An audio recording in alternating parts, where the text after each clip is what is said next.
Welcome children to the video lectures of Social Science Standard 10th. This is the fourth video lecture of chapter number 19.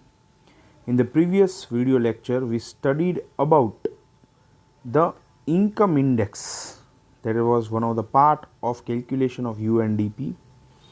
Into income index we saw about the human development report also, that 188 countries are included into it. The calculations of human development index is done from 0 to 1. 0 is lowest while 1 is highest. As per 2015 report, Norway was top with 0.944 while Niger was at the bottom into the countries at 188th rank. Okay.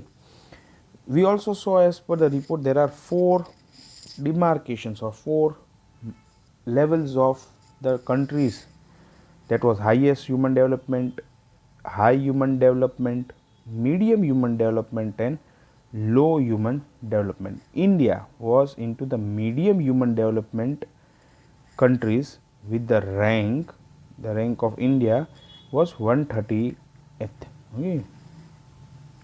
We also saw that as per 2019-20, India's rank have improved and India have come at 129th position. Right. Today we are going to see about the challenges of human development. What are the challenges of human development that we are seeing? Let's start. On comparing the first 5 nations of human development report, it is evident that in India still a lot of work needs to be done in order to achieve all parameters: health, education and income as per capita income. Now what is the main problem? As per me, the main problem is population. The more the population, the more the problem with the countries are. Okay.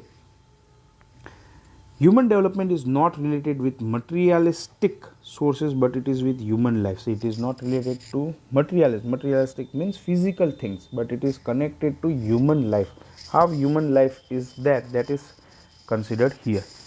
Challenges which come in the way of progress of human development according to Human Development Index are specially focused are health, sex ratio and women empowerment. So these are some of the main factors or main challenges that we are going to study into this particular chapter.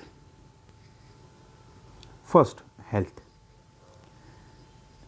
Health is an important and valuable asset. In order to make an individual's family and social life great, it is very essential that a person should be healthy. Okay, and as in this particular condition of pandemic of corona, we understood how important the health is.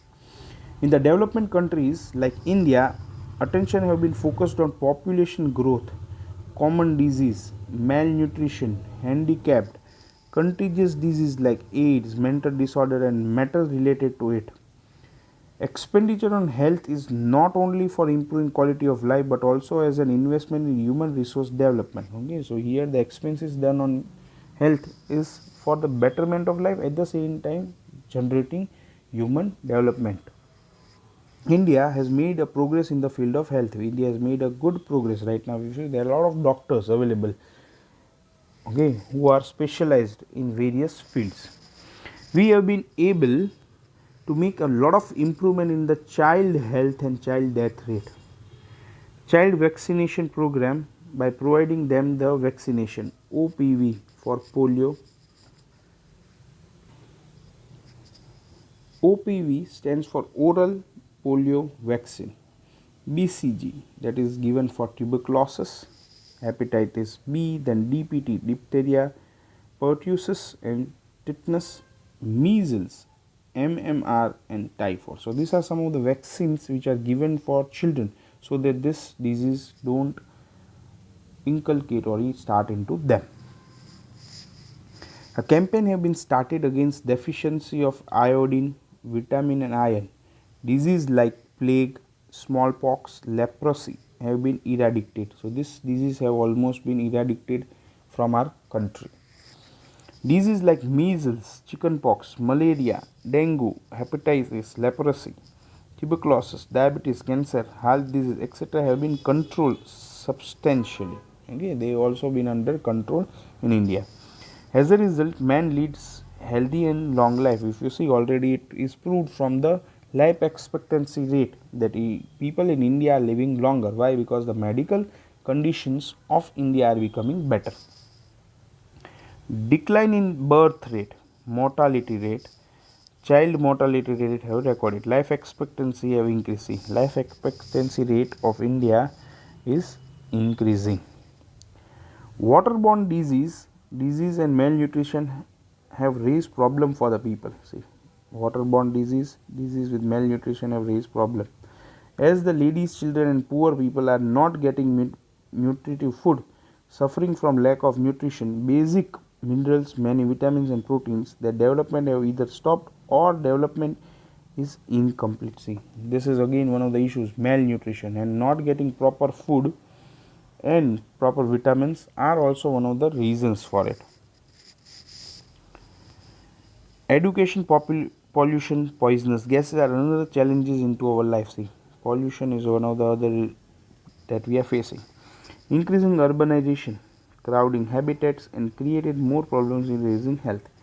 In order to face new challenges, it have become especially important to focus on health agenda and change to be done respectively, right? So there should be change into it, and in this particular condition of corona, we have understood it very well. The next topic that we are studying is sex ratio. Now, what is sex ratio? Sex ratio is basically the difference of between or the number of males and females per thousand. Okay, India constitute guarantees equality justice to all citizens. According to census 2011, out of total population, 48.46 females percentage were females, while 51.4 were males as per that. If we view from this angle, females not only play a leading role as in human development in India but also in the world. But due to biological differences and difference in upbringing,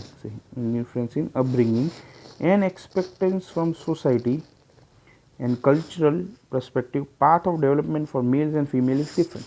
You see, okay, you might have seen many a times into families it happens that the child, okay, or the male child is allowed to study further while the female child is not allowed too much to study. It is considered that they are supposed to get married, and that's why education is not needed much.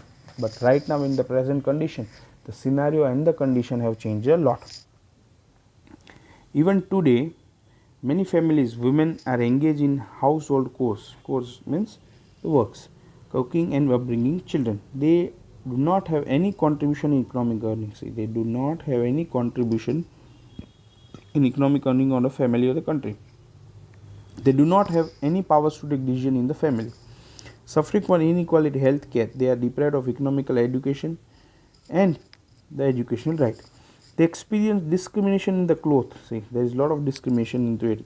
Clothes, games, opportunities and education, right? In games you might have seen the movie called Chak De India, where the discrimination is already seen, but later on the girls prove that they are equal to men in each and every field. Food, hangouts, ethics and behavior, all things are having a inequality there. They become victim of child marriages. See, they become victim of child marriages, the Parda system, dowry system and many other so-called social evils due to low literacy rate among them. They are forced to become victim of child infanticide. Low respect is given to desire of a son. See, this is one of the other reasons of high population, desire for a son. Social traditions and sexual discrimination is also one of the reasons. Inequality seen into economic, political and social, culture and religious field. Each and everywhere if you see, then there is inequality seen into it. Here the statistical analysis of sex ratio is given. Okay, if you see, then as per that, okay, as per 2015, the human development index of female is lower while male is higher. The life expectancy rate of female is more in comparison to male. Average schooling, here the male is more in comparison to female, right? Here also it is more. Per capita income, if you see earning wise, then male earns more in comparison to female, because most of female don't earn. Participation in labor force, here also males are dominating the field. Proportion of representation in parliament, as per the rule 33% representation should be ladies, but here only 12.2% ladies are representing into parliament as per 2015. Okay, youth literacy rate, that 88.4% male were literate in comparison to 74.4% females, right? So this is a comparison between it. Generally, all the states in India have male dominance at high posts. Mostly this is seen that male dominate the high post, high income, more profit, more salary in industries are well paid jobs. Okay, mostly it is seen that the high paid or well posts are given to males. Females are not allowed to work at such high positions. Yes, the scenario is changing now, and there are women who are almost working at the top position into the companies, into multinational firms, even banks, and a lot of places. Our finance minister, she is a female herself, right? The previous president of India, Pratibha Patil, she was a female. So now the scenario is changing a lot, and this is helping to build a better country, a good country, and a country which can dominate the world in a good way in the future.